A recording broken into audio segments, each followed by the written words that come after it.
অভিবাসন আইন প্রয়োগ জোরদার করতে হোমল্যান্ড সিকিউরিটি বিভাগকে অতিরিক্ত $70 বিলিয়ন বরাদ্দের বিল পাশ করেছে যুক্তরাষ্ট্রের সিনেট, যা মার্কিন প্রেসিডেন্ট ডোনাল্ড ট্রাম্পের জন্য গুরুত্বপূর্ণ রাজনৈতিক বিজয় হিসেবে দেখা হচ্ছে।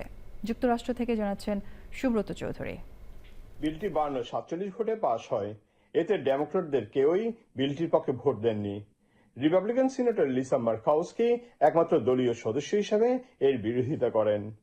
সংবাদ মাধ্যমের প্রতিবেদনে বলা হয়েছে, বিলটির অর্থের বড় অংশ আগামী 3 বছরে ট্রাম্প প্রশাসনের ব্যাপক অভিবাসী বহিষ্কার বা ডিপোর্টেশন কর্মসূচি বাস্তবায়নে ব্যয় করা হবে। এর আওতায় ইমিগ্রেশন এন্ড কাস্টমস এনফোর্সমেন্ট এবং বর্ডার পেট্রোল সংস্থার কার্যক্রম আরো সম্প্রসারিত হবে। তবে বিলটি নিয়ে সিনেটে তীব্র বিতর্ক হয়েছে।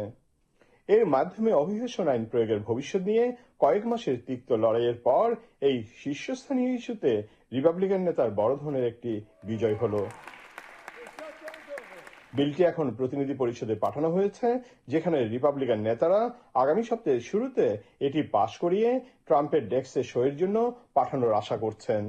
চলতি বছরের শুরুর দিকে শাটডাউনের কারণে ডিপার্টমেন্ট অফ হোমল্যান্ড সিকিউরিটির কর্মকাণ্ডে আংশিক অচলাবস্থা সৃষ্টি হওয়ার পর এই আর্থিক প্যাকেজটি এলো।